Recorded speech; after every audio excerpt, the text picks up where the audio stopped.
right. We are in the armpit of Montreal, which is called Papineau. That's right. Welcome to the newest edition of the 2017 FPF podcast season. Happy 375th anniversary, Montreal. We are in your armpit. Yes, we are. We've invested $40 million on a bunch of Christmas lights, which I could have done for free. Hey, those lights were looking good, though. They were looking good. Yeah, no wonder why they had construction blocking off highways for the last 5 years, so they can do these lights. Speaking of construction, it's fortunate that we made our way through this maze of entrapment here on Papineau between the orange cones and the police officers to get to the armpit of Montreal. Yes, it is. We are live from Stade de Montréal. It is the Div D-1, not D1, but Div D-1 and Div D-2 podcast, as we will be your hosts for the...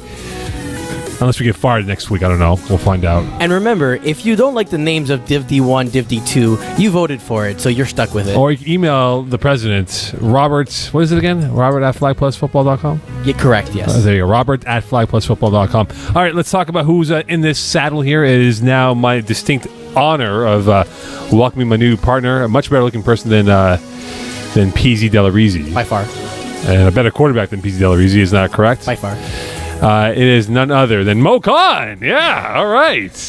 Welcome Alex Halowak to the broadcast. Alex, welcome to the show. And your maiden voyage with yours truly on a podcast this year. It's a pleasure to be here with yours truly, the Reverend Moe Khan himself. It's an honor for me to take part in the show. Replacing Peas, so there's some fairly medium-sized shoes to fill here, but I'll do my best to give you guys size 6. Size 6, right? Yeah, he's a size 6. Oh, hold on. Before we continue on here, I know Eagles is our first podcast, but I can't hear myself, man. Dave Chappelle style. I can't hear my headsets. Boost up your volume. That's a good point.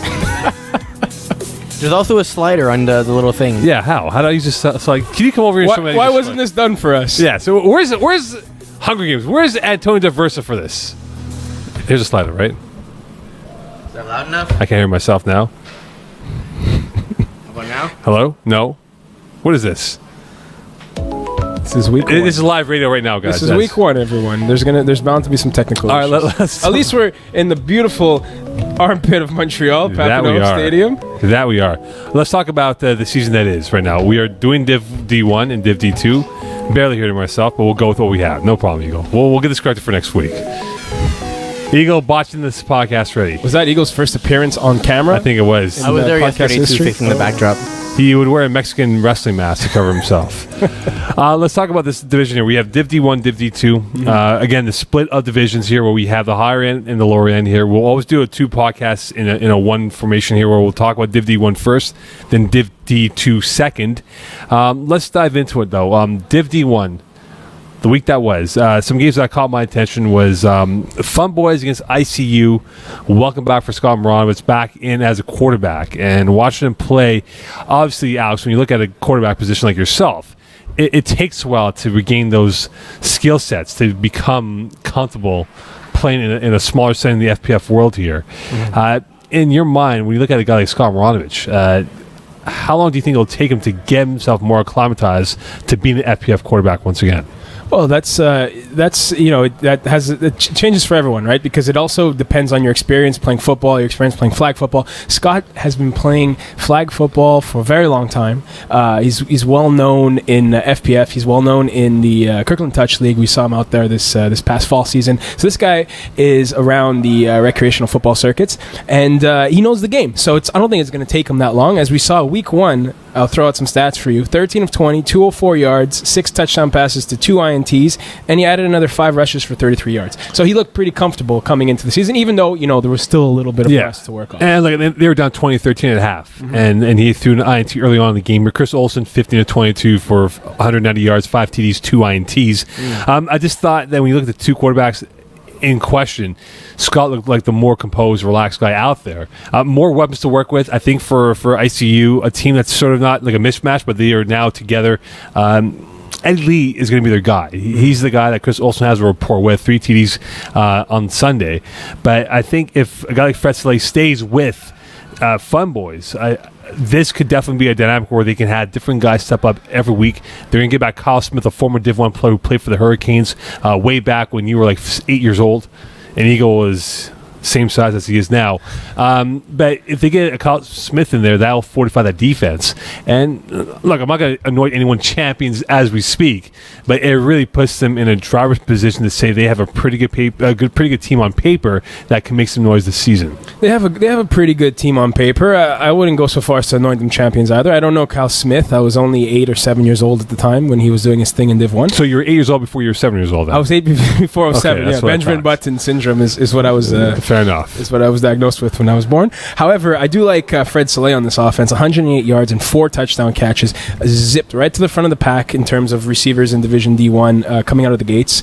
Brendan Farm with 2 INTs on defense. This team is going to, in my opinion, this team's going to be built around the experienced elements of it. Brendan Farm, Fred Soleil on offense, Scott Marinovich playing hero ball sometimes at the quarterback position.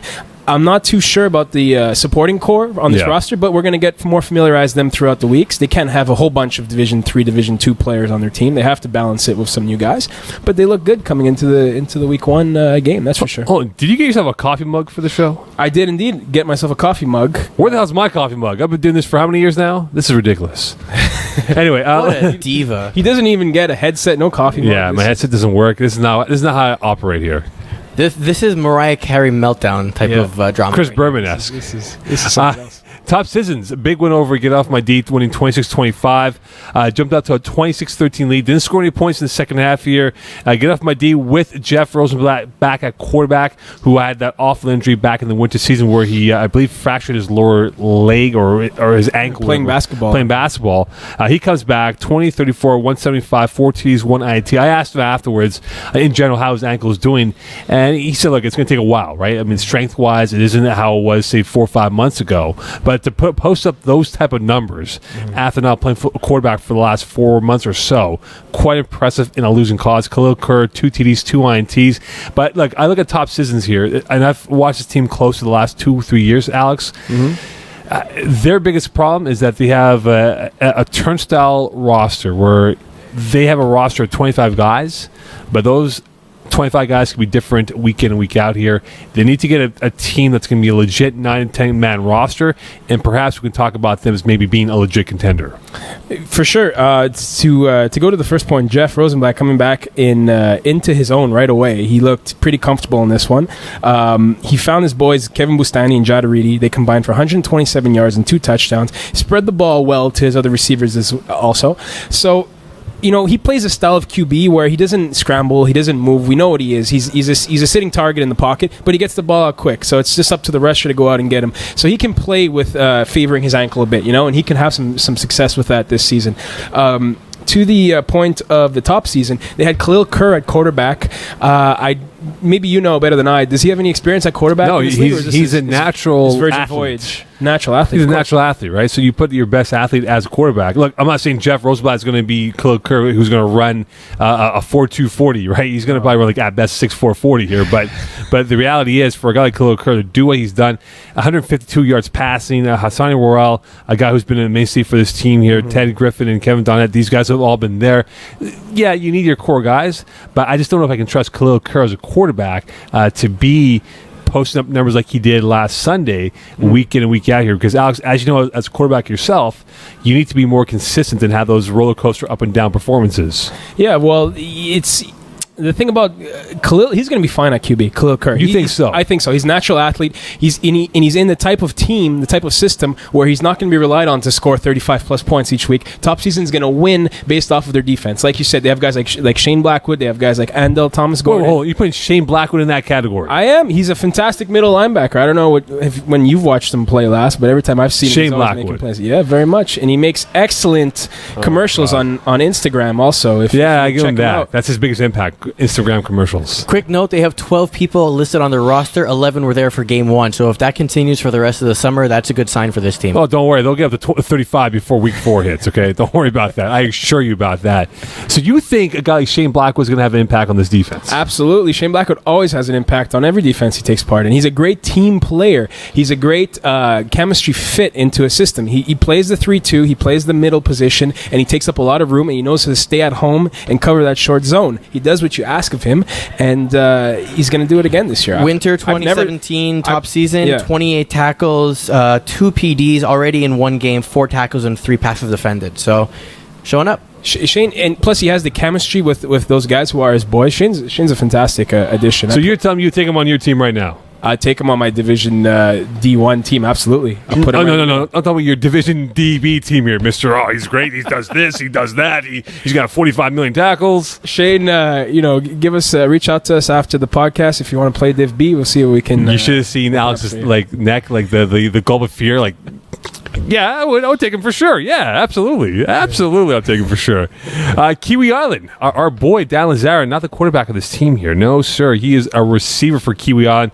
They beat Bra Mitzvah 44-18. And all face back in Joy Fiorillo, who, for those who don't know, was suspended for the last year or so, give or take, due to some on-field incidents. He comes back, 6 TDs, 221 passing yards. Our boy Lazara, 3 catches, 48 yards, 1 reception. He's a good possession receiver. He runs like a Wes Welker out there. I'll use every white comparison of a receiver to compare it to Dan Lazara, who's like, Minga, bro, you're serious, bro. I'm like Antonio Brown out there, bro. But you look at Bra Mitzvah, the Daouz, I'm surprised by their output. I mean, David Daou, 3 TDs, 3 INTs, less than 150 yards passing. Are you surprised by the scoreline, how easily Kiwi Island won 44-18? I'm surprised, and I'm not surprised, and I'll tell you why. I'm surprised because obviously you see a team as revered as the Daoust in the lower division. They've had a lot of solid seasons. They've had a measure of success, and for them to come out and just get crushed, like I wanted to say, the GQ bros just smashed the Daoust bros in this one, because it was just a lopsided, one-sided affair. Joey Fiorillo, apologize. Fiorillo. I'll get it straight throughout the season. Don't you live in the East End? I do. Yeah. It shows you're Italian. I'm not Italian. The neighbors give him shame. And tomatoes. Bro, you're serious. You can't say my last name, Last time I checked, it was an Italian name, but, hologram over here can't say it properly.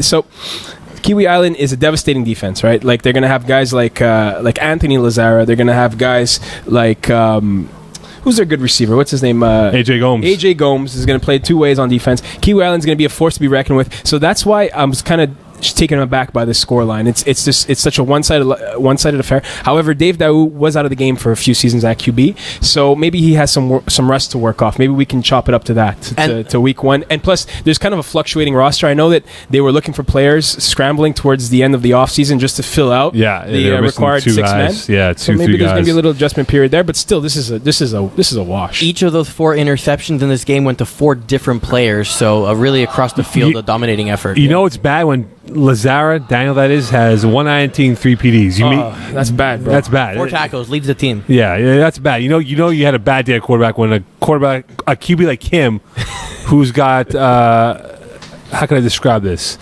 A Honey Cruder-like body to him, is able to do what he did against you. That's pretty sad. Anything else that caught your attention from this past week in Div D-1? You know what? There was Les Verges Ariennes. They defeated Frosty Bronson. I was there at that game. They looked a lot better. I wonder why. Yeah, a lot of people kind of passed them over in the articles this past week. I saw Pease had listed them towards the bottom of his rankings. So did the French writer, who is François Martin. Yes. And but they came out and they played very composed. Chris Rivet found his receivers. He worked his efficient style of short passes, but he did it confidently. And they hit Sarantola over the top whenever they caught us napping. They played very well, and I think this team is going to be a team to look out for throughout the course. I think for a guy like Chris Rivet, who's been in the league for quite a while now, you'll hit, again, we talk about the quarterback position, right? He's not your traditional guy. He's a guy that can improvise, buy himself time. But he's very smart. He's smart, yes. He's very articulate as a quarterback. Well, he knows what he wants to do, and he uses his angles well. Yes, let's put it that way. That's right? a good way of putting it's an acute angle that he uses very well out there, right? So, I mean, if he plays close enough to what he did on the weekend, it gives him a fighter's chance to perhaps win 6-7 games and end up a top 4 seed in the playoffs in late July, which is better than everybody had pre-ranked them prior to the season. So that would be a shocking development for them this year. I have exclusive breaking news on Chris Rivet. He'll be joining the media team later this year. Riveting. In which capacity? You will find out. Riveting. We add more to this media team here. Let's bring on the whole Div A roster to be part of the media team. We already have Marco Mathiotra and Vinny Golano on the Div A-B show, so... Hey, we're getting there. Who watches that anyway? I don't know. That's why you're not on anymore. Probably not. Where's Terry let's bring Tam? on more. Let's bring on more. Let's bring on everyone. Let's bring on your guys. What happened to Terry Tam and Vince Nardone? That was a great Div A/B podcast with Matt Kerouac sprinkled in. It's in HBO. Let's put it that way. It's in HBO. Let's talk about the season preview now for Div D-1 here. What do you expect this year from Div D-1? Across the board, also, we can't gauge it after 1 week because we've only played one game. But in terms of what you saw and what you anticipate, what do you like to come out from Div D-1 this season? So here's something I did. I went back and I calculated all the points scored per team for spring season 2016. There was an average of 26 points per team. In Div D1 this past week, there was an average of roughly 28 points per team. So the offensive production has increased, and I would attribute that to the split of divisions, right? We're seeing the cream of the crop really rise to the top. Nice rhyme there.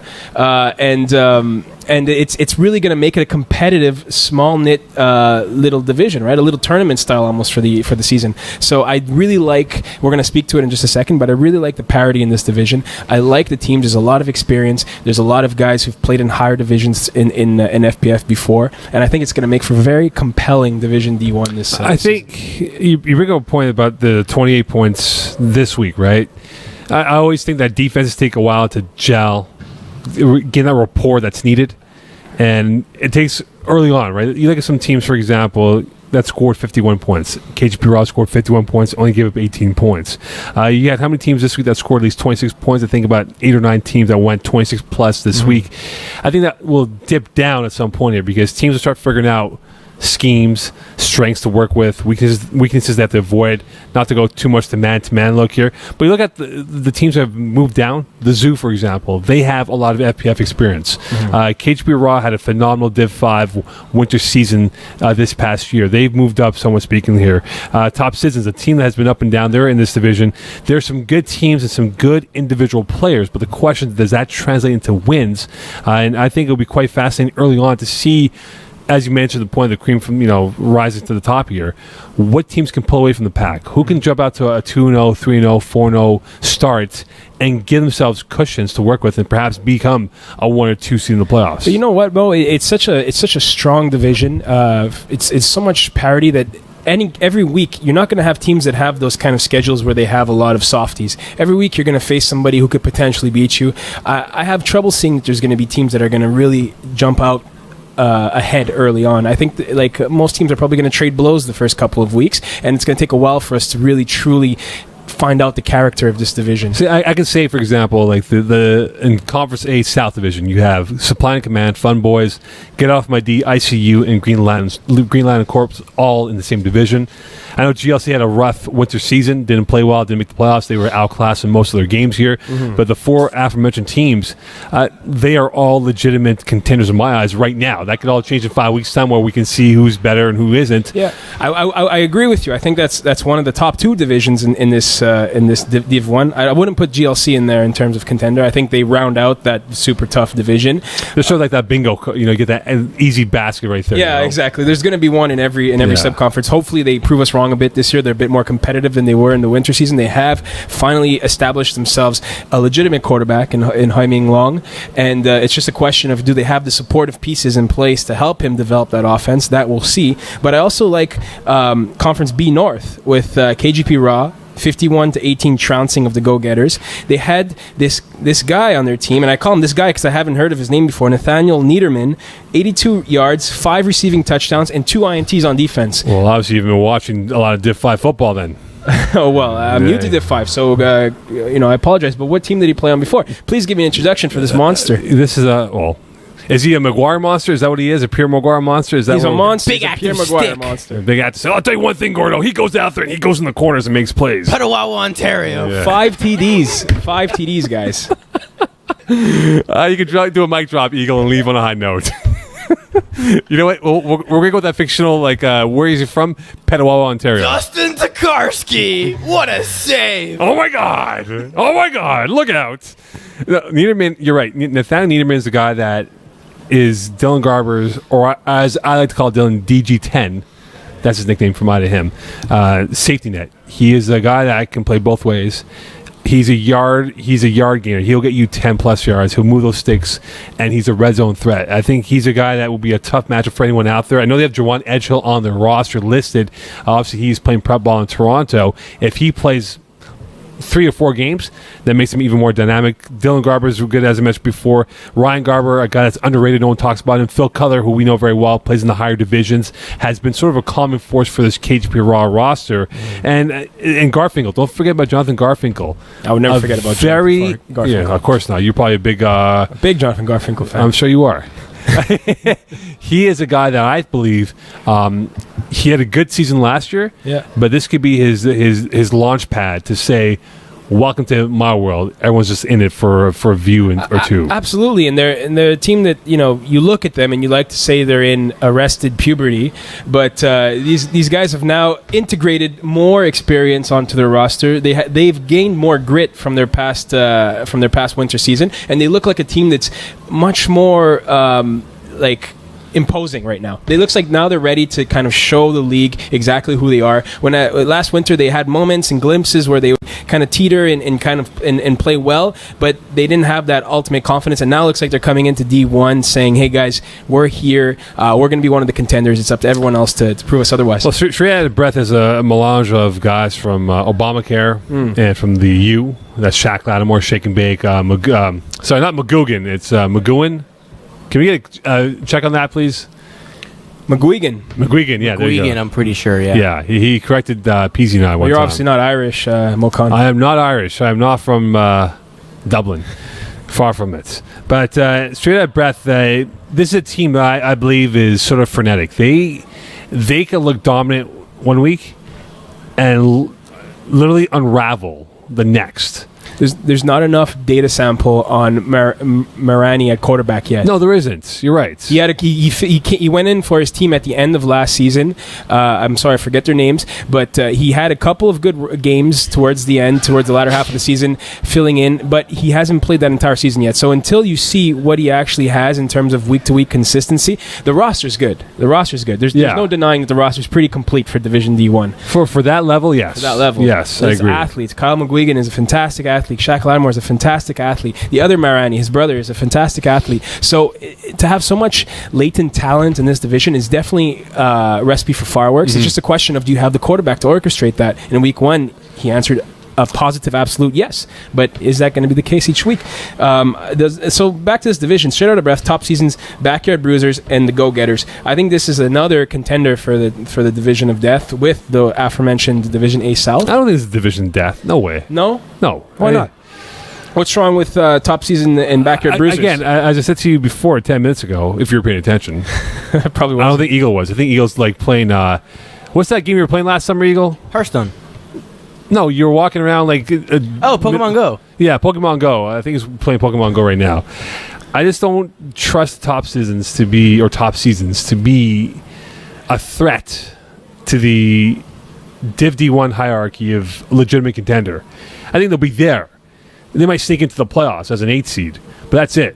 I disagree with you. I think Khalil Kerr is... Do I smell a bet with you and I right now? Okay, I'll make a bet with you, but I have to let you know I've lost every bet that I've gone in so far. Oh, there you go. So I won this bet already. And there's the man that I owe 2 pitchers to, GM Kalethris, walking in right now. So I think Khalil Kerr might be single-handedly the most dominant defensive player in Division D1. Yeah, he is. The fact that he's playing quarterback allows him to lower his offensive rating, fit into the Division D1 roster, and now you have this monster there to go in with the other guys, Shane Blackman as well. Shane Blackman. 10 minutes ago, you're hailing the praises of Shane Blackman. Yeah, this guy's good. He's doing this. They call him Shane Blackman. Is that his name? We used to call him Blacka on our team. That was his nickname. So, so top season is going to be there. I go on a limb for these guys again. I say they're going to finish top 4 in their conference, and that's it. That's my 2 cents on that. That's outside the box thinking there, Halwack. Or I should call you hologram now because you call them Blackman. Kiwi Island, Les Afriques, Global Gym, Purple Cobras, Zoo, and Bra Mitzvah. I'm surprised about Global Gym, Purple Cobras. This is a team, again, that's sort of the farm team of 2.5 Dans, who we know very well in the higher division here. I look at this team here, and Joey Taylor, Zerwin, Christian Sarantola, Brandon Alward, Joel Topolov, all these guys all have higher experience. Again, with them, it's not how you start, it's how you finish with them. They, I believe, could maybe make a run for this division here. I know it's one game, but I think they could be the lead horse, and once they get things in order moving forward. They had a fantastic Division 5 season in this past winter campaign. Their quarterback, Eric Marano, he won QB of the Year. Joey Taylor somehow baffles the imagination, but he's always consistently a dominant receiver in every division he plays in, and it's because he's underappreciated in terms of talent, not just at the quarterback position, but at receiver as well. And they have the full cast of surrounding players to make a dent. Jolta Puff's another one who does very well. That's like a dessert. Jolta Puff. It sounds like a Pokemon that Dakla is catching right now. Or like I'm sorry, I said Dakla. I should be deducted 5 points. That Eagle's trying to catch right now in Pokemon Go. But he's a great player, though. Great two-way player. And they have Zach Zwerin as well, who's done wonderful things with Laval's Finest in the past. So they have a loaded roster. I have no reason to disbelieve that they'll be very competitive this season, and they'll put week one in their blind side in no time.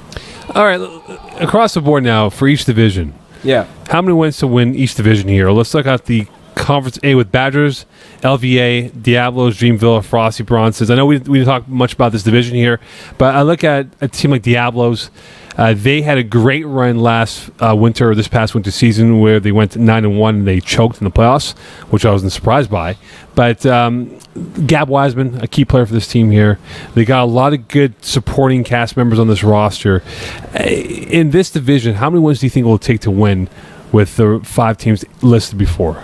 Well, here's my standard, right? I think that's because of the parity in this Division D1 that I project, it's going to take 7 wins most likely to win a division, perhaps 8, right? Per division or this division itself? This is per division. This is flatline. For this division specifically, I don't consider this to be one of the tougher divisions in Division D1, conferences in Division D1. I think it's one of the softer ones, in fact. So I do think that because of that, one team is going to separate from the pack. I don't want to say who it is because you're gonna blame me of favoritism, but it'll definitely be the Frosty Bronsons. But surprise. Surprisingly, listen. If a team in this division gets, I think a team in this division that's gonna win the conference is gonna get 7 wins. 7-3, you're gonna be. I think 6 will be enough. 6 will be enough. Eh? I don't think there's a legit contender in this division that's going to pull away from the pack. Well, I really don't. You won't be happy when we talk about who's going to win the finals later. That's for sure. Yeah, I can't wait to see the Bronzes. I told you, man. I told you we'd be to the finals. We're going to beat you guys. Told you. Now, I don't think there's a legit contender. I don't think there is a team that's going to win 7-8 games in this division alone. I think 6 will be more. Should be enough. 7 should be more than enough to win this division. If you ask me right now who I think my money would be on, Dreamville. This is a team that last winter or this past winter season took the finalists from the 5A final to the last play in the opening game and end up losing. But I love what they have here with a guy like Langberg, Francois Raymond, David Chidiac if he stays on the roster, Yossi Saleh if he keeps his calm and remains focused. They got guys here that can make a run here, and I think if they get 7 wins, they'll be your 1 seed in this division. Okay, but I have a question though. How did Francois Raymond find his way on this roster? It's kind of an odd mismatch. No, I didn't see any posting of Francois Raymond looking for a team. How does he know the Dreamville guys? Well, I mean, I'm sure you don't have this answer, but it would be something interesting to look into. Well, if you did your homework of recruiting players, maybe you would have had him on your roster. I would love to have Francois Raymond on my roster. He's a fantastic two-way player. But in terms of Dreamville, I see your point. I do think that they have a developing quarterback, and this is a quarterback-driven league, and I don't think he's going to have the sauce to throw blow for blow with the top dogs in this division when it comes down to it. But you know what? They're definitely going to be a competitive team throughout the season. So, all right, the South Division, Supply and Command, Fun Boys, Get Off My D, ICU, GLC. I'm thinking 7. 8. It's a big division. It's a legit division, I think. I think it's the best one out of the bunch. It is a legit division. I think 7 as well. I said 7 as a standard. I'll probably say 7 for each answer going forward here. But 7, I agree with you. 7 should be good, right? I like Supply and Command. I like Justin Blanchard as quarterback. I think that he had all the tools to put everything in place last season. He let the game at least get to his head a little bit too much from the quarterback position, as some guys who are super competitive tend to do. I think that, as he showed in week 1, he's going to not be shy from using his legs this year. He's not going to look to just be a passer. He's going to mix it up. And because of that, he's going to be one of the most dominant athletic quarterbacks in the whole division. He's a diva. That's what he is. A real diva. You guys give him a bad rep. He's not a diva. This guy is eating his Tim Hortons sandwich on the sidelines. This guy is He's a handful. Let's put it that way. I'd love a Tim Hortons sandwich on the sidelines. Yeah, I have to get good enough to deserve that, I think. Get good. Conference B, Get good. North Division, you have KHP Raw, SOB, Top Citizens, Backyard Bruisers, Go-Getters.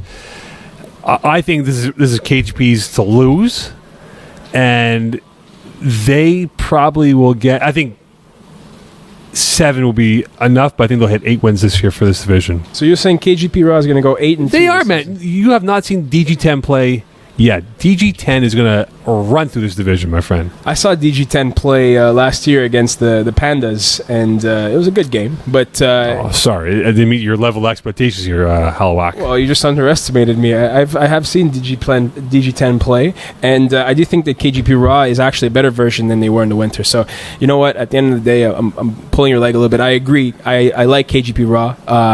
8-2 does not sound inconceivable for this team. I think that a team like Top Season is going to push them in this division, though, and I think you're definitely going to need 8 wins in this division in order to take it. In the south, you got Kiwi Island, Les Affreux, Global, Jim Purple Cobra, Zoo, and Bra Mitzvah. By default, is this Kiwi Island's division to lose? I think so. I think Kiwi Island is a very impressive team. They kind of remind me of that team who made it to the finals in Division 5A versus LOB. GM, do you want to give us their name? But Anthony Lazaro was on the team as well, and checkmates. Rookies. Oh, a bunch of rookies. Bunch of rookies, exactly. A bunch of rookies were a very athletic, a very fast defensive team, and that's what Kiwi Island looks like. It's going to be up to the quarterback to balance his emotions this season and to balance his play and keep it level-headed. But he has all the tools in place to do that successfully as long as he can keep his mind in check. And you know what? This is a scary team. How many wins to get a wild card spot? If we're looking at 7 to 8 per division, champion here, 4.5. Look, 10 teams in a conference, 8 of them make it. 3 wins, you're getting a wild card spot. You think three's enough? Yeah, I wouldn't put my house on 3. I think 4 would be. I don't have a house either, so that's probably why I'm not putting a house on it. But four would be definite. But 3 you can squeak in. I think this. I think 3 will not be enough. No. I think 4. Yeah, exactly. Well, hold on. That's when the league wasn't as great as it is now, GM. No, I've never seen 8 of 10 teams making it in since I've been playing in FPF in my division. Everyone gets a gold star. Let's put it that way. Everyone You get to the playoffs, and you get to the playoffs, and you are going to the playoffs. Doesn't mean you're going to win a title, though. No. I think 4 will get you a wild card. 5 should be more than enough. If you don't win 4 games, you don't deserve to make the playoffs anyway. So if you win 3, you deserve to make the playoffs? Is that what it is? Well, in this context. I'm just saying, it's a little bit off the wall there, Mr. Hologram. Any teams that'll go undefeated this year? Nope. And that's that. I wish I had a more radical answer to give you, but that's going to be my stand here. Is no team will go undefeated in winless. D1. Yes, actually, there might be some winless teams. Oh, who do we have? Who do we have listed? I hate to do this so early in the season, but I'm looking at Bra Mitzvah. I'm looking at GLC. Those are the 2 teams that I'm eyeing, and I'm expecting better from them going forward. Otherwise, it's going to be the 0-10. Shots fired. # shots fired.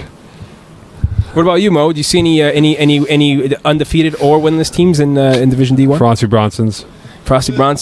Well, it's going to be hard to go undefeated. We lost in week 1, so I don't know what your reference. That's what I'm saying, though. They can go winless. No, I don't think. No, I think Bronsons will be okay. I like GLC. If I'm in Lawan as their quarterback answer, then I think they'd be okay. I think they will win a few games here and there. Bra Mitzvah could be the team to look at. That could be the last one to win a game. How about that? That's very. I don't think we'll see any winless. I think everyone will win at least a game or 2. But I think Bra Mitzvah will be the last one to win a game this year. You can redirect your hate mail to @Mocon19 or @AlexHoloac1, or if you want to tweet the show live, tweet @EagleFPF so we can rant on your behalf. And then he'll retweet us. And then we'll get an email from our boss man. Listen, guys, you can't go out there and hate on teams. It's more to promote teams. Guys, you and Alex, you have a good rapport, but you have to be more a little conscientious about what you do out there. I thought Mo Khan ran this media production. I didn't think it was on the face that runs this place. So you do a good Rob. You just missed a shoulder grab. Guys, come over here, Alex. Come over here, guys.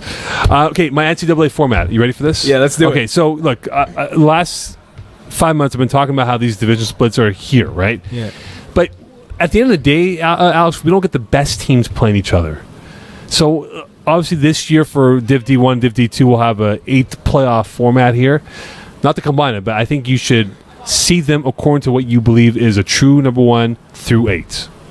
Like they do in NCAA, right? They have like the not the committee of 800 people here, but you put together at say week 10 and go, all right, guys, do we believe that Bronsons are legitimate number 1, or do we put KHP as our ultimate number 1 and they'll be the number 2 or 3 seed in the playoffs? Let me ask you something, because I like this idea. I think it has some merit. I think it's interesting. Now, can you take a team that technically made the 8th seed and bump them out of the playoffs altogether? No. Whoever qualifies for the playoffs. So that's how you're going to do it, right? Reseeding. Right, exactly. I think this should be looked at for maybe next year for the winter season for the bigger divisions. Because at the end of the day, Alex, do we get the best matchup in the finals? No, we don't. In the finals? We don't. You always get the best matchup. No, you in the don't, finals. Alex. When do we have the best matchup in the finals? Every single finals performance. I think last year the Saturday was less good than the Sunday, but the quality of the games are still good. But here's it was the like issue. a drunken donkey going out there playing football on the Saturday than the Ferrari we had on the Sunday. I think you were the only one that was drunk, Mo. Yeah, of course. I drink it like ad nauseum. Here's the issue with this, right? It's an issue of bias because in the professional ranks, you're going to have a panel of 13 independently selected, panelists that are going to serve a 3-year term or something, and they're going to choose completely objectively based off of the facts and based off of the data they've accumulated. What are we going to have here? It's going to be Simon Dagenet picking the teams 1 through 8 in his girlfriend's basement, doing, all right, guys, we got this team here. We're going to table of terror this. No. And the number 1 seed is Simon Dagenet. I already have my questions in terms of. Okay, here's my argument. Right? Why don't we do like the lottery system for the NHL? Or we do like LeVar Ball, you know? Yeah. I ain't losing. I'm undefeated up in here. Whoever barks the loudest will get the 1 seed. That's Keyshawn Thompson will win that. But I think my argument is this though. Yes, like you in the more professional leagues, you play teams twice, right? NCAA basketball, you play your conference twice, right? In this case, obviously you only play them once, so on and so forth here. But you look at the quality wins, strength of schedule, style of points, right? I like that. I like the argument, the strength of schedule, because year after year you get some teams who have padded schedules. They get a cakewalk. They go 9-1 and they lose in the first round. Exactly. I don't want to point any fingers, but kind of like Diablos. Of course. In the winter season. That's what they were. So. You know what? That would be an interesting factor. Strength of schedule to see in order to re-rank. Legitimate 1 through 8. Here's my concern, right? When you have awards in FPF, everybody kind of gets a little bit of a say in it, media members at least. So if you have a media member who's working Div D, he gets a little bit of a say in who wins the Quarterback of the Year award in Div 2. He gets a voice at least. And that doesn't make any sense. Because Simon Dagenet does not count. We do not accept bribes. And you can't see me, but I'm winking. Yeah, exactly. You see, so Eagle's accepting bribes, and I didn't say that. And then the rest of us are voting for maybe guys that we like a little bit more. So I think there's way too much bias. I don't think by any means are we level-headed enough in order to make that happen. But it would be a very interesting thing. Maybe there's a way to play it and to put it in. Don't worry, it's going to be enforced next winter. Yeah, the Molcon playoff. Theory. Speaking of quarterback of the year, your quarterback of the year, who do you have as your preseason QB of the year? I had someone in mind, but I can't say it now, so I'm going to go with, I'm going to say Francois Martin is going to win the quarterback of the year award. It's going to choke. He's going to have a great regular season. Yeah, he'll throw heavy numbers, but he won't win the playoffs. Well, that doesn't have nothing to do with who's quarterback of the year. I'm just saying. Who's yours? What about you? I'm gonna go my boy, DG10. No, I'm not gonna go with DG10. That's too Captain Obvious. I'm gonna go with Jeff Rosenblatt. Oh, the comeback.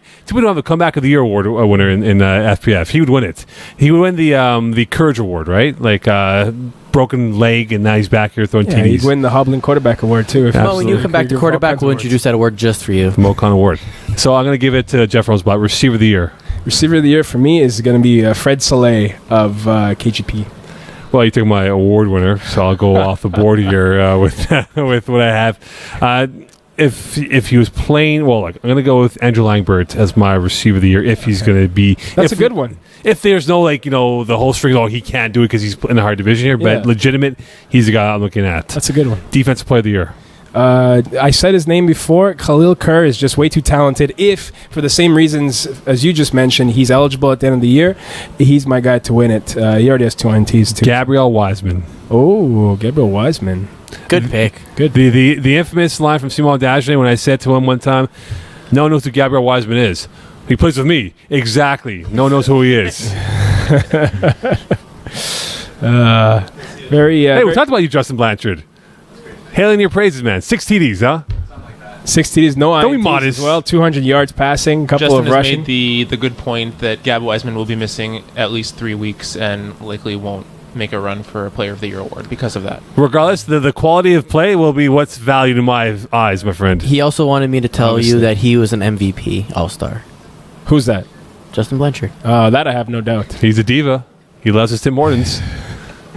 Anyway, let's talk about Div D-2. Come up next, we'll talk about Div D-2.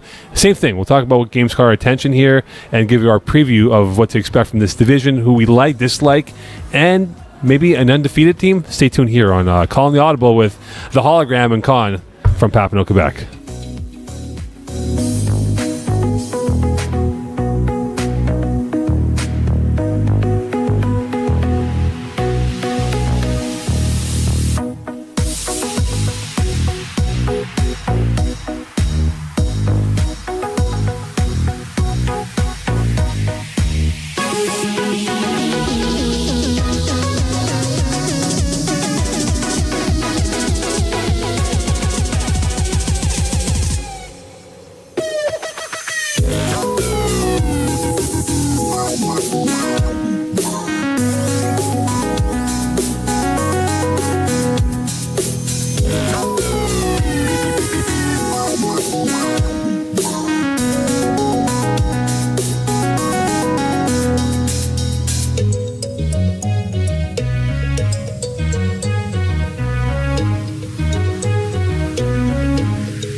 Ooh.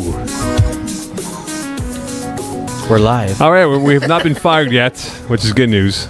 Yeah, we're still in the armpit of Montreal, Papineau. Yes. How are your headphones? Better. Headphones are doing well. Yeah, we're having a debate for the podcast, just a brief interlude. What's going on in the background of Papineau Stade Montréal? It was either a billionaire golf course, or Jurassic Park being recreated. or a sheik coming in there to build a palace. Oh, that would be an interesting third option as well. So if anybody has any feedback on that, any ideas, please feel free to tweet us in to Eagle or Alex or Mo, and we'll be happy to elaborate your answer on the air. Twitter at the bottom of your screen. Oh, we had that, really? We've moved up in the world to have graphics for this podcast? We've always had graphics. I know, we were just lazy showing those. Chapman was lazy. He was a hell of a producer, though. Hell of a producer. Let's put it that way. Welcome back here to the Division D2 segment of the show here. Alex Hologram and I, MoCon, as we will preview the Division D2. That is a new name now, Alex Hologram. I think because he couldn't pronounce my actual name. So, but anyways, we'll accept Fact. Relax there, Dakla. Fact. That is a fact. It's not fiction. Fact or fiction, TSN. That's a segment you should probably steal. We should. Pierre Maguire's Fact or Fiction. Patawawa, Ontario. Okay, let's go. What do we got going on for cooking for Division D2 here? What caught your attention this week for Div D2? There's a few games that caught my attention, but we'll start with you. So the first game that caught my attention was the Red Sharks getting caught in a fish net versus the Buffalo Wild Wings. Okay, so in this game we had the big Gert. He didn't have the welcome back party at QB that he probably would have hoped for. He only threw for one touchdown. The offense was anemic, to be nice, in this one for the Red Sharks, and they looked more like the codfish or something rather than the Red Sharks in this one. What happened? Did you get any? I was there. The first Buffalo Wild Wings is now the former Genie team. The reason why they named it, they love Buffalo Wild Wings. They go, we go to Plattsburgh every second weekend. I'm like, you guys have a lot of time. Nothing wrong with that. Supporting that U.S. economy proudly. But the Red Sharks, they stank like bad fish. Like real bad fish. Like, you know, when you put a fish in the microwave and you open the door like, whoa, what the hell was that? It's like when you go to the fish market at noon, you know, and it's been open since 6 a.m. In this type of weather. What it smelled like, yeah. Yeah, it wasn't good. Gartin was not good. He was throwing lofting balls into the zone coverages. He just never got comfortable. And this is a team now, when you look at their roster, they have a couple of Bishop guys, Ryan Hector and Nigel Wilson. I don't know if they're going to be there full time, but he didn't utilize them well enough to become more dynamic in the offense. Matthew Boucher as well, another Bishop's guy. I just thought that the Genie, with their rapport, their defense, I think, is really good. No one talks about them. They played tough the last couple of years in the divisions that they've been a part of in the winter years. But you look across the board here, Junior Louise, a guy that I look at, Nick Below, who they brought in, who we know, former media member. He's good, tenacious. Olivier Paget, another great guy to have in this roster here. But, again, I think for Buffalo Wild Wings, this was a good win from start to finish. Yeah, definitely. You know what? That's a great point. This has always been a solid defensive roster. They haven't been able to put forward the offense in order to support their defense in recent seasons. But you look at guys like the guys you mentioned, guys like Vincent Guillet, guys like Amos Luis. These guys are solid defensive players, and now they enter Division D2, which maybe the caliber is a little bit lower than what they faced this past winter. Maybe they made a few additions to their roster to help balance the offense, and they look like a formidable squad all of a sudden. You know what? Like, give Nick Bello credit for what he put on paper and what transpired in Week 1. I give him credit, and look, a guy like Louis Bégin for Red Sharks coming off an injury. He's playing literally with one hand. He has a fractured wrist. He had it all cast up. He looked like RoboCop out there, playing with one hand, and obviously, you're handcuffed. No pun intended. You can't do much. You can't do much with one hand. Definitely intended. But if he's able to get healthy and have two usable hands, maybe he's more of a force for Red Sharks. But this is a game that I was quite surprised, disappointed by their start, and I hope this doesn't carry over for them for the next few weeks. No, I hope not. And I hope it doesn't get to the point where Gertin is forcing the ball to Luigi Bégin's one hand, because that's definitely going to be difficult for them to compete against the top teams in this division. They're going to have to spread the ball out a little bit more, especially utilize some of those Bishop guys that you mentioned if they're present on the roster. Yeah. They're going to have to figure something out, because this was just faceplant of a Week 1 game for Red Sharks. There's no other way to put it. The best game of the week was the Roadrunners against the Warriors, 44-41 victory for the Runners over the Warriors. This was a game that had a lot of dramatics, a lot of twists and turns, like a 1 p.m. soap opera. That's what it was. In fact, when you look at the Warriors, they had a 9-point lead late in the first half. They're down by 3. They go back and forth. Matthew Yanakoulias had a good game, 6 TDs, 18 of 26 for 194 yards. Michael Soleimani was 17 of 27 for 210, 5 TDs, 3 awful INTs he threw. 2 of them were backbreakers. And I thought, and I made a point before, these two teams came in as Ferraris. One played like a Ferrari in the Roadrunners. The other one was a drunken donkey in the Warriors. Ooh, drunken donkey. And Soleimani, I like this team. Yeah. I do, but they just, once again, proven why they will always come up short in the most important games. They got to win these type of games. If they don't, they're going to continue to be labeled as a team that's just good, but their emotions will catch up to them and cost them games. Look, this is the kind of game that we crave in Division D2, okay? You have the established Roadrunners looking to plant their feet in the ground, take control of this division, and they're going up against the upstart Warriors, who are looking to come in and prove their medal in the higher division. So it was an absolute barn burner that went down to the end. Give credit to the Warriors for staying so close with the Roadrunners, right? If you would have looked at these two teams prior to the season, you would have said Warriors, yeah, they had a good run in Division 6, good run in Division E. What are they going to do in Division D2? Roadrunners, one of the premier favorites in Division D2 coming in. So this was a great first game for Warriors to step in. Also, no Darren McDezian, the Wrangler, was not in the game. Yeah, one of their top players wasn't there as well. That's even worse for the Warriors to lose to a team that doesn't have their best defensive player out there. Well, that's as a wise person once said. That's the way the flag game goes. Anything can happen on any given week. You don't necessarily need to have your best players there. Sometimes you can create an upset without. But digress.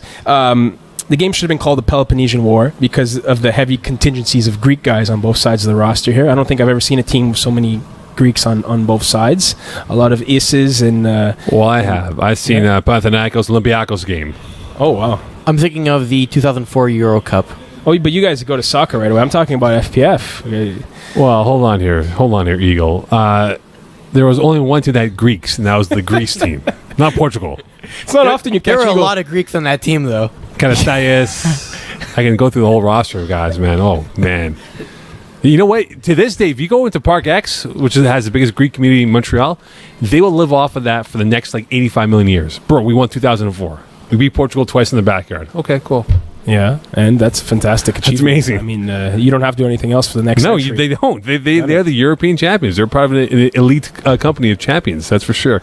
But I think, look, this will not set the Warriors back by eons here. No. But this is the game they had. They were up 9 late in the first half. You're up by 2 scores, and you cannot hold on to the lead and lose by 3, 44-41. It's heartbreaking, but it happens. That's why the Roadrunners are a more experienced team. You have a guy like Justin Lerner on board, a superstar two-way player. You have guys who are going to make a game-changing plays down the stretch because they have more experience in this league and they have more confidence playing the game in some way. So that's what happened. They made the big plays when it counted most. They took out the win. I'm sure the Warriors would love a rematch versus these guys in the playoffs. I'm sure they're not worried about them very much. Watch out for a team we're going to talk about here throughout the season who I love, who I've been on their bandwagon since last winter, All Hooks. Watch out for this team, Mr. Hologram. This is a roster that has legitimate players. They play with each other tackle ball here. Yeah. They're a fun group. They won 34-28 over Still Preaching. And at this point of where they're at, last year they came up short in the playoffs, could have gone and won their division, but I think they're in the right division in Div D-2, and they could be one of the final 4 teams left in early August when we talk about the finals at that time. I was chronicling them last season in Division 5. They gave Friends in Low Places, the Division 5B champions, they gave them a run in the semifinals. Took them down to the wire, lost by less than a score. They have a hippie at quarterback who's very good. Like, he's a great dual threat. I call him a hippie because he wears a tie-dyed handkerchief in his hair. But, what is his name, by the way? Because he's not on the roster sheet officially. I believe it's Charles Olivier Lavigne. Yeah, and he moves and he throws a very nice ball. Like he needs to get a jersey. He needs to get a jersey? What's wrong with his jersey, too? Oh, he doesn't have one, so he doesn't have any stats. Sports Hero, my friend, can get you that jersey. There you go. That's why I call him a hippie. You know, a tie-dyed head bandana, no shirt, running around bare-chested. But he's still effective, though. But, yeah, All Hooks are definitely one of the... I think these guys could have been in Division D1, absolutely, and been competitive with one of the upper echelon teams as well. Vikings, ETC, I saw this game in person here. Again, the Vikings with their 85 million quarterbacks... decide on one quarterback. Enough of this bull crap of playing guys, nonstop here. You look at the team like ETC, Ben McMahon, who played with Top Citizens in years past. He's 18. He looks 13. Check him out. I go, dude, are you like 18? Yeah, don't worry about it. Well, the one guy to look out for. Oh, no picture. I'm sorry. Yeah. Owen Bujarski. Bujarski is a two-way player who I think could be your early nominee for two-way of the year. He is phenomenal on both sides of the football. Dynamic. He moves the sticks, and he can cover a lot of field. Great range as a defensive back. He could be a guy that can really help out ETC in this season. 5 receptions, 75 yards, 1 tackle, 2 interceptions, 1 for 6, and 2 passes defended in this game. Fantastic stats. Look, I can't claim to know a lot about ETC. They're fairly new. They are new bunch. Yes. So you're going to give us a couple of weeks. We're going to get familiarized with you guys. Feel free, like P said, send us some intel if you'd like. That's always a surefire way to get mentioned more. But look, they put up a fight with Vikings week 1. Vikings, kind of a softish winter Division 5 team, if you had to classify them as that, and they don't come back with a much stronger roster, so they're appropriately suited in Division D2. Not a good team, Vikings, man. I'm sorry. Well, that's what I'm trying to say in a nice way. Should be Div E, man. Yeah, if their cap was guys, you have to be encouraging. You have guys, listen. You can't insult teams. I'm not trying to insult them, but the reality is they're not a Div D2 team. They'll be competitive, but they're not going to go out there and win 7-3 or 8-2. Can they win 5 games? Should we make a bet? I don't want to make a bet, but can they win 5 games? You're down 2 pitchers, but thankfully more than drinks. So. I know. Yeah. Oh, how about 4.5? We'll put the line of 4.5 wins. 4.5 wins. I'll take under on 4.5. I'm I'll sure go you under. You take under also. So Take who are we under. betting against? Dakala, Eagle, you want to jump in on this one? No. Latex man over here is not going to bet against us. Anyway, I just think the Vikings are a team that I don't know. I don't think they're in the right division. They have to show us something. Look, They have to, man. Give them a couple weeks. Let's see if they can show us something. If they can, we'll be proven wrong. We'll start to grow on them slowly. But until then, like we just have that vision of the Vikings from the winter season winning like one game maybe. And using like 8 quarterbacks on one play. 8 quarterbacks, I know. And those 6-on-6. Go figure. What do you expect from Div D-2 this year? Like, what's your expectations this year for this division? Division D2, here's what I'm going to say. It's going to be a lot more lopsided in Division D1, simply for the fact that all of the experienced players that entered Division D were all pushed into Division D1. They have higher caps. They play in the league longer. Those tend to be the better players also because they know how to play the game. They've had more success. So now you're going to have a lot of these kind of Division 6 teams entering with Division 5 teams, and they're going to compete. But the thing is, some of those teams are not going to be as mature as far along as the others. So there's going to be some blowouts. There's going to be some lopsided wins. There's going to be some teams who jump ahead of the pack, if you will, and it's going to be apparent early. I said in Division D1 that there's not going to be any team that's going to jump out ahead in the first couple of weeks. I think that's the opposite case in Division D2. I think the Giants are going to be established within the first month of the season. Okay, I'm going to go against your thought here. There are some good teams in this division. Yeah. Ravens, they're a good team. Trinity, they had a great regular season, choked in the playoffs. They're a good team. Longhorns are in this division here. They've gone deep in playoffs. But let's not think about this though. Let's think about this here. Buffalo Wild Wings, we talked about them. They could be a sneaky good team this year. All Hugs, I love them. I think, as we made the point before, they're a fun team. They know how to play together. They have fun playing this game. Warriors, I think, will rebound. There is probably a group of elites that will probably lead the pack. But Mokan, you told me that you're going to go against my thought, but in a way, you said the same thing as I said. I know. There's going to be big disparity in this division. There's going to be 10 good teams, and there's going to be 10 soft teams. There's that group, right? But then the next group, I think, can still make up that ground. Okay. That's where I think you'll see it. That's where The Pandas, right? Big Fun Party Mix 8. These are teams that in the winter season were okay, but they made some noise in the playoffs. So I think they can definitely move up here. War Pigs, they're an old team that's back in. Again, they have an opportunity to do so. Black Knights, Red Sharks, we mentioned before. There are some good teams here that we don't know about, but I think they can probably alter the hierarchy of what we have right now, the so-called favorites in this Div D2 this season. Oh, it's very fair then. I think that would be an interesting development. It'll definitely make it more entertaining for all of us, and it'll definitely be a more competitive overall division. If teams like the Black Knights, if teams like the Red Sharks step up and form that formidable middle tier, right? We need the middle tier to make this division sustainable. Otherwise, it's going to be a slugfest between the elites, and other teams are going to get left behind. But you know what? It's week 1. Give it a couple weeks. Let's see how it shakes out. Let's see who throws the gauntlet down. Who has the first big upset. That's always the beautiful mystique of the early FPF seasons. The toughest division will be. It's a toss-up between Conference B North and South. I'll go with South. I think there's going to be a Royal Rumble that's going to transpire between the Mountaineers. What about Battle Royal? Battle Royal. That's probably even better. Yeah, it's not going to be a Royal Rumble, right? Because that's like a whole production. The Battle Royal is the actual fight. So it's going to be a Battle Royale between the Mountaineers, the Roadrunners, Smoking the Lalas, and the Longhorns this season. I think they're all going to slug it out, and I really like that conference. Did you say South. Mountaineers? Yeah, that's the English translation for. I don't want to butcher the French attempt. Les Montagnards. Les Montagnards. But the Mountaineers is how I'm going to refer to them here. They're another great team that we haven't spoken about a lot today. I think they're going to be mentioned quite a lot in the upcoming weeks in this division. The Vien brothers are on there. I don't know if Garant is actually healthy enough to play, but he was listed on the roster at one point. Yeah, and obviously we don't have him on air, but I'm sure Justin Blanche can enlighten us with some updates with him. I'll tell you one thing. Conference A South. Trinity, Buffalo Wild Wings, Lobster Dinner, Red Sharks, Black Knights. We're going to get a live update. Here we go. Live Anthony, Adam Schefter here. Anthony Garant's health. I can tell you he's not playing in Division B. He decided not to play in Division B, but I guess he figured that Division D being lower caliber, if you will, that he'd be able to go less than 100%. But I don't know how well that'll go. You're playing football. It's football. Right? You still got to go 100%. So I don't think he played the first week. I guess he wasn't on the score sheet. He's still going slowly, but that's as much as I know. Essentially, he's escaping your shadow, that enormous shadow you've bestowed on your team. All right, back to you, Eagle.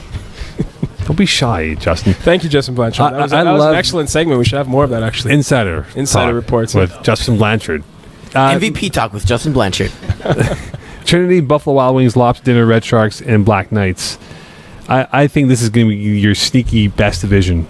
Yeah, I like Trinity. I really like Trinity. I think they're one of the premier powerhouses in this division. Like, Jeff Marquis is a good quarterback, but he's got to take that next step. They crapped the bed in the playoffs last year. Let's not sugarcoat. Don't we always see this, though? You have one division that's stacked with, like, the talented teams, and they end up cannibalizing each other, and maybe 2 or 3 of them escape into the finals? It's often the case. You often get these divisions of death, and that's why Mocon's NCAA re-ranking would be pretty interesting. It would be. And let's look at this right now. Let's go to GM here with I some figured insider I'd information. save Alex the effort of not tweeting it in and just ask you directly. Like, it's twice you throw Trinity under the bus, but are we forgetting that Trinity are a former championship team? Well, I never knew, so I can't forget. This what you don't know. This is their chance to make their next step here, because the last couple of years they've come up short, though. They won last year, spring. But this past winter season, which they were dominating their division, they got bounced in the opening round. Okay. And many thought this was the best Trinity team that they had because of who they had on the roster. That was a shocking loss. It wasn't. It wasn't. Not only did they lose in the playoffs, but they lost against the Knights of Division 5B, who were not a threat by any means for a large part of the season. So that was a shocking upset in the first round, and that's why they have a little bit of a tinge, a little bit of a smear on them right now, but they're definitely a powerhouse team in this division that will be a premier contender. Okay, that makes sense then. But that's it. I'm not throwing Trinity on the bus. I think Trinity is... I think you just did, hologram. Thanks for the question, GM, and if you do have your own questions... Live studio audience over here. You can tweet them to @Mocon19, @AlexHolowak1, or @EagleFPF. Any undefeateds? Undefeateds. The Mountaineers, baby. Let's go. Mountaineers going 10-0 this season in my estimation. What about you? I got the Roadrunners, brother. Roadrunners it is. All right. I think I like the Roadrunners. I think they're going to crack a couple times, but they're definitely going to have a nice record at the end of the season. And they will play your Mountaineers week 4 in Brossard. There we go. That'll be the throwdown for the showdown. Well, that could very well give the pole position for the division. That could. When you think about it, right? If both teams come in at 3-0, we can be talking about a team that will be 4-0, most likely than not, and controlling their fate going into the second half of the season. Absolutely. Any winless teams? So here we go. Oh, we have a list. Yeah, we have a few. A few teams. All right, here we go. The Goofy Goo Bears. Really? You think so? Goobers, not Goo Bears. Goo Bears. The Goofy Goo Bears. This is the Queen's English over here. You have the Mountaineers and you have the Goo Bears. The Goo Bears, yes. Look, to be completely fair, I'm not very familiar with them on paper. They took a lump in week 1. Styles Trudeau, that's the quarterback's name. Styles. That's a cool name. That's a wicked name. He's cool. You can't bet against a guy with that kind of cool name. I might just up his stats on the scoreboard here now. Carry on, though. The Red Cods, call them now because they weren't Sharks. They weren't predatory in week 1. The Red Sharks looked very, very soft. So they'll be called the Red Cods until they change that otherwise. And at some point, the Black Knights, they were without their quarterback Jimmy Lee Janvier in week 1, who had a very strong winter season. And he's got a lot of pressure on him this year. He's got a lot of pressure on him this year. Black Knights is a big roster. They're very competitive. Like, they're very fierce, and they want to win. And that team can cannibalize a quarterback if Jimmy Lee Janvier has all the pressure. He has all the pressure, and this is a team. You made the point, big rosters, Alex, but they kept removing their quarterback last winter season. Every time he would struggle, they would pull him. Maybe he'd pull himself. I don't know. They put someone else. This is an amalgamation of teams, though, right? Because the Jaguars have amalgamated with Black Knights, but I just think that their roster is far too big for my liking. It's too big of a roster to really justify this is going to be a team to look out for. And if they're going to make that run, they got to cut it down from 25 to hopefully 21, or if not 10 people. Look, guys, flag theory, okay? The upper divisions, you're going to have 8, maybe 9 guys because you want to feature your best players on both sides of the ball as much as possible. It's very rare that a super large roster like 10-plus guys will be successful because how can you have that much talent where you're filling spots with 10-plus guys? I mean, you should be 2 teams at that point, and they'll both be formidable. You just go find a couple other guys, and you get 2 teams competing in. And more business for FPF. There you go. So my preference is for 9 8-man rosters, but if that's it. So we'll see if the 12-man roster can pull it out.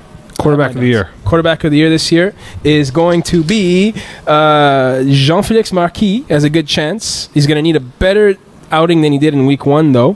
Corey Wolwoski is another guy I like. A lot more. He's going to need more explosion from his offense in order to support him. And those are my 2 picks. JF Marquis is my guy. I think he'll win quarterback of the year. Receiver of the year. You took my guy, and you just... receiver of the year, Alexis Bissett, another Trinity player. And my other one would be Rico Tolino. He's another guy I like for this award as well. Peter Giannis. Nice. From the Warriors. Watch out for him. 2 TDs. He's been the go-to guy. I like him a lot. I think he can put up some good numbers. Defensive player of the year. Defensive player of the year. For the sweep for Trinity, Alexandre Samson takes it, and Trinity takes all 3 awards. Otherwise, it's going to be Reginald Cafe of the Black Knights. His team's going to give him ample opportunity to put up defensive stats because their defense is always on the field. This is too early for me, but... You picked the topics. How's it too early? I know, but I'm saying for defensive play of the year, right? Because everyone's so close to each other right now in terms of stats, right? But I'm going to go with Kevin Filma from Still Preaching. 9 tackles right now. I think he'll improve in the INT department and pick 6s as well. Yeah, they're a very good defensive roster as well. So if he's the centerpiece for that, that could go. That could definitely work out. Your final. My final thoughts? Your final. Let's pick 2 teams. My final thoughts on the finals. I'm going to say it's going to be the Mountaineers over Trinity in a very entertaining Division D2 finals.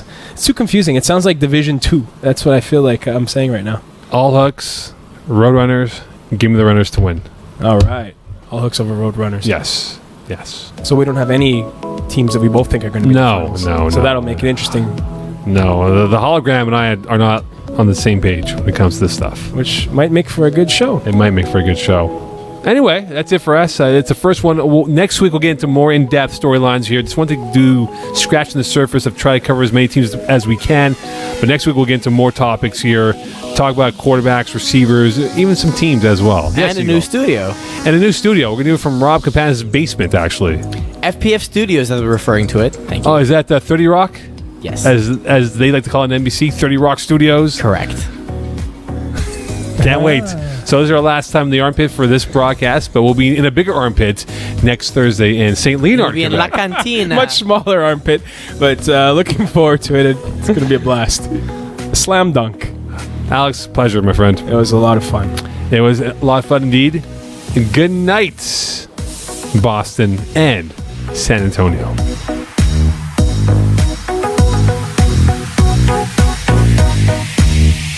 Thank you.